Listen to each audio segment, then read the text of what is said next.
사도행전 1장 8절을 보면 오직 성령이 너희에게 임하시면 너희가 권능을 받고 예루살렘과 온 유대와 사마리아와 땅 끝까지 이르러 내 증인이 되리라, 이렇게 말씀을 하고 있습니다.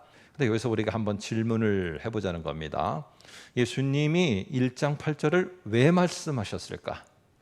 그리고 1장 8절이 가지고 있는 예수님의 의도는 무엇일까? 왜 이 말씀을 하게 됐고 이 말씀을 하게 된 그런 발단 원인이 어디 있을까? 우리가 한번 이거를 같이 생각해 보아야 될 것입니다. 그것은 바로 예수님께서 부활하신 다음에 제자들과 함께 회집을 하셨어요. 다시 모였습니다. 그러는 과정 속에서 모였을 때에 오늘 예수님의 제자들이 예수님에게 자신들이 의도하는 것, 자신들이 목적한 것, 자신들이 꿈꾸던 것, 자신들이 기대한 것에 대해서 1장 6절에 질문을 하게 됩니다. 자, 그러면 1장 6절에서 제자들이 꿈꾸며 제자들이 기대했던 것은 무엇이었을까요? 우리 한번 1장 6절을 화면을 통해서 보겠습니다. 이렇게 말합니다. 주께서 이스라엘 나라를 회복하심이 이때니까? 라고 이렇게 제자들이 묻습니다. 이것은 사실 몰라서 묻는 게 아니라 지금 그때가 맞죠? 라고 제자들이 예수님께 동의를 구하는 질문입니다. 근데 이게 무슨 뜻일까요?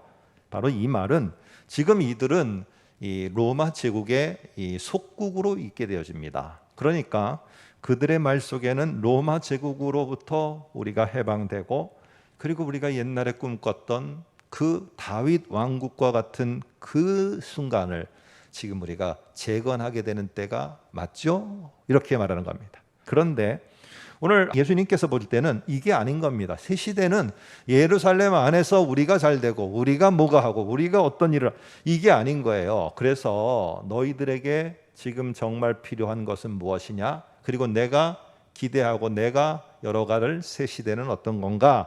하면서 말씀하신 게 오늘 1장 저와 여러분이 읽은 8절입니다. 다 아시는 것처럼 성령이 임하면 너희들에게 권능이 주어질 거고, 너희들은 이제 그 권능을 가지고 바로 예수의 죽음과 부활을 선포하며 예수가 이런 분인 것이라는 것을 알리는 증인으로서, 이 예수의 복음을 선포하는 증인으로서 너희들은 세워지게 되고, 너희들은 이제 여기 보면은 장소들이 나옵니다. 이 장소들로 새로운 영역, 새로운 지역, 새로운 사람들에게로 도전적으로 전진해 나가게 될 것이다. 자, 우리 1장 8절을 다시 한번 볼까요? 1장 8절에는 확장에 대해서 나오는데, 확장은요 새로운 도전과 그리고 도전적인 진전, 이게 함께 갑니다.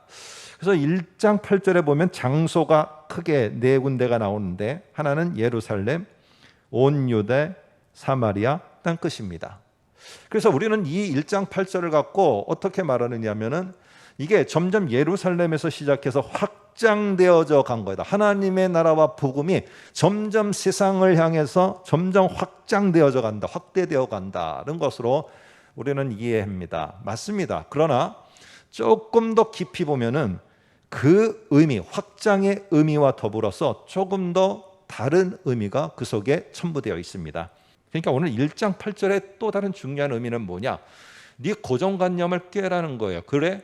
저기에 하나님의 저주와 심판이 있냐? 그러면 네가 도전적으로 발을 내디뎌서 그 땅으로 가서 하나님의 저주와 심판이 있는 그 땅에 하나님의 구원과 하나님의 생명과 하나님의 회복이 있도록 네가 도전적으로 갈 수는 없겠느냐? 네가 가라는 겁니다. 여러분, 새로운 도전을 향해서 발을 내딛는 거 말은 쉽지만 쉽지 않아요. 그런데 그러는 사람들 속에서 그런 사람들이 있기 때문에 지금 우리가 있는 것이고요. 우리가 지금 어떻게 이 어려운 시기 속에서 하나님이 어디를 보면서 발을 내딛고 새롭게 도전적으로 나아가고 그 속에 하나님의 새 일을 열어가는가, 이게 다음 세대가 결국 우리 후배들이 우리를 보면서 그들도 그 상황에 맞닥뜨렸을 때 어떻게 우리는 해나가야 될 것인가 결정하는 요인이 되어진다는 겁니다. 그러나 우리가 지금부터 하려고 하는 말 꼭 기억하시기 바랍니다. 어떤 하나님의 새로운 일을 위해서 도전적으로 나아가는데 절대로 다른 교회가 하니까 우리도 하자, 이건 아닙니다. 여러분 꼭 기억해야 될 것은요, 이러한 일을 하나님께서 열어가실 때는 그 기초 작업을 합니다. 콘크리트를 단단하게 하는데 두 가지가 이 교회가 바로 서 있을 때 하나님이 바람이 불어오고 성령의 바람이 불어와서 그때부터 본격적으로 일을 하게 합니다. 그게 바로 뭐냐? 이 기초가 성령의 역사와 말씀입니다. 말씀. 이게 안 돼 있으면은요, 다른 거 답습해서 되는 문제가 아니에요. 다른 데서 하니까 해보자고 해서 되는 문제가 아닙니다. 서핑하는 친구들이 송정바다에 막 물개태처럼 있습니다. 막 젊은 친구들이 막 헤엄쳐서 갑니다. 바닥 저 안쪽으로 들어갑니다. 그런데 조만간에 파도가 쫙 올라오면은요, 그 물개 같은 친구들이 갑자기 탁 발을 올려서 판자대기에 올려놓고는 탁 멋있게 타고 파도를 타고 내려옵니다. 여러분, 성령이 불어오는 바람을 갖다가 내가 깨닫고 성령의 역사하심을 분별하고 성령의 인도를 받아 가기 위해서는 어느 날 한순간에 그렇게 되지 않아요. 그거를 깨닫고 인도함을 바라보고 이때다 해서 우리가 함께 갈 수 있기 위해서는 하나님이 꼭 다져놓게 하시는 게 있습니다. 그게 바로 뭐냐면은 말씀으로 다져놓게 해요. 이게 기초가 안 돼 있으면은 그때를 못 찾아요. 근데 이 말씀으로 잘 다져놓고 있으면은 성령의 역사하심 가운데 말씀으로 잘 다져놓은 가운데 딱 맞았을 때, 그게 언제가 될지 모르지만은 딱 그게 맞으면은요, 정말 하나님이 큰 역사와 새 일을 열어 가십니다. 이게 사도행전에 나오는 이야기. 그것만이 아니라 진짜 중요한 당신들의 기초를 잃어버리면 안 된다 하면서 13장 4절과 5절에 말합니다. 한번 성경을 볼까요? 화면을 통해서 보시면 좋겠어요. 두 사람이 성령의 보내심을 받아 실루기아에 내려가 거기서 배 타고 구브로에 가서 살라미에 이르러 하나님의 말씀을 유대인의 회당에서 전하였다. 성령의 인도하심을 따라 하나님의 말씀, 복음을 전하게 될 때 그 속에서 꼭 역사가 있을 것이니까 하나님의 말씀이라는 하나의 큰 기둥의 축, 성령의 인도하심과 역사라는 한 기둥의 축, 이 두 가지는 절대로 교회가 잊어버려서는 안 된다. 꼭 기억하세요.